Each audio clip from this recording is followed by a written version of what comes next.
വിശുദ്ധ പൗലോസ് ശ്ലീഹ റോമാക്കാർക്ക് എഴുതിയ ലേഖനം 2-ാം അധ്യായം 1 മുതൽ 6 വരെയുള്ള തിരുവചനങ്ങൾ. അല്ലയോ മനുഷ്യ, നീ ആരു തന്നെയായാലും മറ്റൊരുവനെ വിധിക്കുമ്പോൾ നിനക്ക് ന്യായീകരണമില്ല. അപരനെ വിധിക്കുമ്പോൾ നീ നിന്നെ തന്നെയാണ് വിധിക്കുന്നത്. എന്തെന്നാൽ വിധിക്കുന്ന നീയും അതേ കുറ്റങ്ങൾ ചെയ്യുന്നു. അപ്രകാരം പ്രവർത്തിക്കുന്നവരുടെ മേലുള്ള ദൈവത്തിന്റെ വിധി ന്യായയുക്തമാണെന്ന് നമുക്കറിയാം.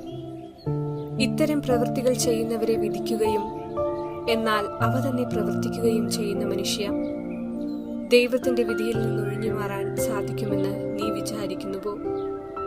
അതോ അവിടുത്തെ നിസ്സീമമായ കരുണയും സഹിഷ്ണുതയും ക്ഷമയും നീ നിസ്സാരമാക്കുകയാണോ ചെയ്യുന്നത്? നിന്നെ അനുതാപത്തിലേക്ക് നയിക്കുകയാണ് ദൈവത്തിന്റെ കരുണയുടെ ലക്ഷ്യമെന്ന് നീ അറിയുന്നില്ലേ? എന്നാൽ ദൈവത്തിന്റെ നീതിയുക്തമായ വിധി വെളിപ്പെടുന്ന ക്രോധത്തിന്റെ ദിനത്തിലേക്ക് നീ നിന്റെ കഠിനവും അനുതാപരഹിതവുമായ ഹൃദയം നിമിത്തം നിനക്കു തന്നെ ക്രോധം സംഭരിച്ചു വെക്കുകയാണ്. ഓർമ്മിക്കുക, തിരുസഭ ഇന്ന് വിശുദ്ധ ലോറൻസിന്റെ തിരുനാൾ ആഘോഷിക്കുന്നു. പുരാതന റോമൻ സഭയിൽ ഏറ്റവുമധികം ആദരിക്കപ്പെട്ടിരുന്ന വിശുദ്ധന്മാരിൽ ഒരാളായിരുന്നു യുവ ഡീക്കനും ധീരരക്തസാക്ഷിയുമായിരുന്ന വിശുദ്ധ ലോറൻസ്. വിശുദ്ധന്മാരായ പത്രോസിന്റെയും പൗലോസിന്റെയും തിരുനാളുകൾക്കു ശേഷം ഉന്നത ശ്രേണിയിൽ വരുന്ന ഒരു വിശുദ്ധനാണ് ലോറൻസ്. AD 257 സിക്സ്റ്റസ് രണ്ടാമൻ മാർപ്പാപ്പയായ ശേഷം ലോറൻസിന് ഡീക്കൻ പട്ടം നൽകി. അദ്ദേഹം മാർപ്പാപ്പയുടെ ദിവ്യബലിയിൽ ശുശ്രൂഷയായി സേവനം ചെയ്തു പോന്നു. സഭയുടെ സ്വത്തെല്ലാം കൈകാര്യം ചെയ്യുന്നതിന് ലോറൻസിന് അധികാരം കൊടുത്തു. അദ്ദേഹം മാർപ്പാപ്പയുടെ ആർച്ച് ഡീക്കൻ എന്നാണ് അറിയപ്പെട്ടിരുന്നത്. അന്നത്തെ ഭരണാധിപനായിരുന്ന വലേരിയൻ ചക്രവർത്തിയുടെ മതപീഡന കാലത്ത് സിക്സ്റ്റസ് രണ്ടാമൻ മാർപ്പാപ്പയെ അറസ്റ്റ് ചെയ്ത് തടവിലാക്കപ്പെട്ടു. അദ്ദേഹത്തെ കൊല്ലുവാൻ കൊലക്കളത്തിലേക്ക് കൊണ്ടുപോകുമ്പോൾ ലോറൻസ് കരഞ്ഞുകൊണ്ട് പിന്നാലെ ചെന്ന് അഭിവാദ്യം ചെയ്തു പറഞ്ഞു: പിതാവേ, അങ്ങയുടെ മകനെ കൂടാതെ അങ്ങ് എവിടേക്കാണ് പോകുന്നത്? അങ്ങയുടെ ശുശ്രൂഷയിൽ എന്നെ കൂടാതെ അങ്ങ് ബലിയർപ്പിച്ചിട്ടില്ല. അങ്ങയെ ഞാൻ അതൃപ്തിപ്പെടുത്തിയിട്ടുണ്ടോ? എന്റെ കൃത്യവിലോഭനത്തിൽ വീഴ്ച വരുത്തിയിട്ടുണ്ടോ? കർത്താവിന്റെ തിരുരക്തം കൈകാര്യം ചെയ്യുവാൻ അങ്ങ് തിരഞ്ഞെടുത്തവൻ അയോഗ്യനാണോ? മകനെ, ഞാൻ നിന്നെ ഉപേക്ഷിക്കുകയില്ല. 3 ദിവസത്തിനകം നീ എന്നെ അനുധാവനം ചെയ്യും. നിന്റെ കൈവശമുള്ള തിരുസഭയുടെ നിധിയെല്ലാം ദരിദ്രർക്ക് ഭാഗിച്ചു കൊടുക്കുക. ലോറൻസ് തന്റെ കൈവശമുണ്ടായിരുന്നവ ദരിദ്രർക്കും വിധവകൾക്കും ഭാഗിച്ചു കൊടുത്തു.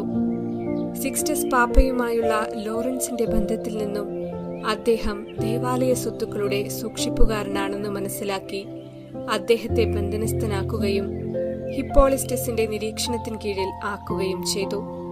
അവിടെ വെച്ച് തടവിൽ കഴിയുന്ന ഒരു അന്ധന്റെ അപേക്ഷ പ്രകാരം ലോറൻസിന്റെ പ്രാർത്ഥനയിലൂടെ കാഴ്ച ലഭിക്കുകയും അതുകണ്ട ഹിപ്പോളിസ്റ്റക്സ് ക്രിസ്തുമതം സ്വീകരിക്കുകയും തന്മൂലം രക്തസാക്ഷിയാവുകയും ചെയ്തു. ലോറൻസിനോട് ദേവാലയ സ്വത്തുക്കൾ അടിയറ വയ്ക്കണമെന്ന് അധികാരികൾ ആവശ്യപ്പെട്ടതു പ്രകാരം അദ്ദേഹം ദരിദ്രരെയും രോഗികളെയും വിധവകളെയും അധികാരികളുടെ മുൻപിൽ ഹാജരാക്കിയിട്ട് പറഞ്ഞു: ഇതാണ് ദേവാലയത്തിന്റെ സ്വത്തുക്കൾ. തുടർന്ന് അദ്ദേഹത്തെ അധികാരികൾ ക്രൂരമർദ്ദനത്തിന് ഏൽപ്പിച്ചു. പടയാളികൾ അദ്ദേഹത്തെ ഇരുമ്പ് പീറ്റിൽ കിടത്തി. താഴെ തീയിട്ടു. അതിന്റെ മുകളിൽ കിടന്നു വെന്തു. അദ്ദേഹം കർത്താവിനോട് നന്ദി പറഞ്ഞുകൊണ്ട്: കർത്താവെ, നിന്റെ അടുക്കൽ വരുവാൻ അനുവദിച്ചതിൽ ഞാൻ സന്തോഷിക്കുന്നു. അവിടെ വെച്ച് ജീവൻ നഷ്ടമാകാഞ്ഞതിനാൽ അവർ കൊലപ്പെടുത്തി. അദ്ദേഹത്തിന്റെ മൃതശരീരം ടിബുർത്തിനിയൻ പാതയിൽ അടക്കം ചെയ്തു. പിന്നീട് കോൺസ്റ്റാന്റൈന്റെ കാലത്ത് അവിടെ ഒരു ദേവാലയം പണിതു. അദ്ദേഹം ജീവിച്ചിരുന്ന കാലത്തു തന്നെ വിശുദ്ധനായി അറിയപ്പെട്ടിരുന്ന ഒരു വ്യക്തിയായിരുന്നു. ഈ വിശുദ്ധന്റെ നാമത്തിൽ റോമായിൽ ധാരാളം പേർ മാനസാന്തരപ്പെട്ടിരുന്നു. നമുക്കും ഈ വിശുദ്ധന്റെ മധ്യസ്ഥതയിൽ കൂടുതൽ മാനസാന്തരമുണ്ടാകുവാൻ ഇടവരട്ടെ എന്ന് പ്രാർത്ഥിക്കാം.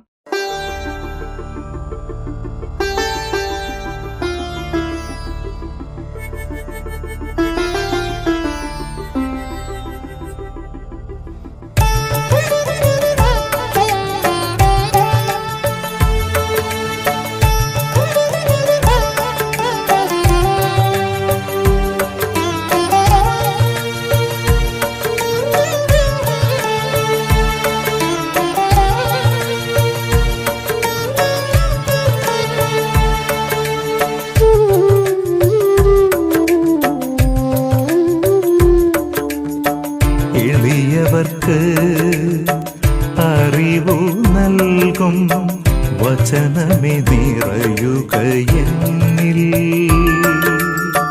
ജീവിതത്തിൽ പ്രകാശം പരത്തും വചനമേ നയിക്കുക എന്നെ. എളിയവർക്ക് അറിവു നൽകും വചനമേ നിറയുക എന്നിൽ.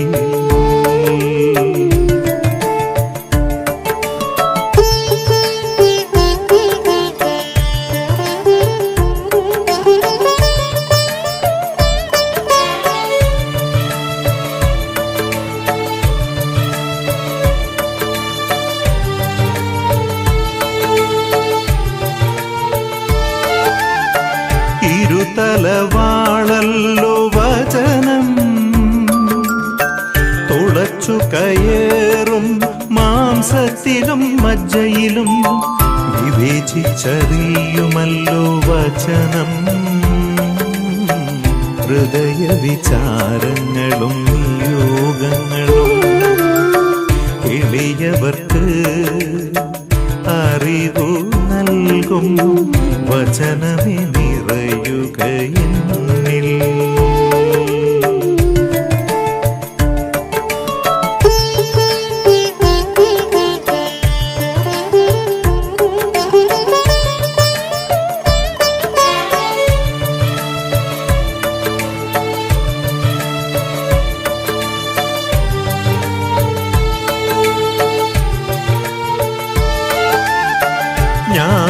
ജ്ഞാനമേകീടേണേ നാഥ, തിരുവചനത്തിൻ പൊരുളറിയാൻ അനുഗ്രഹിച്ചിടേണേ നാഥ. തിരുവചനത്തിൻ ആഴമറിയാൻ എളിയവർക്ക് അറിവു നൽകും വചനമേ നിറയുക എന്നിൽ.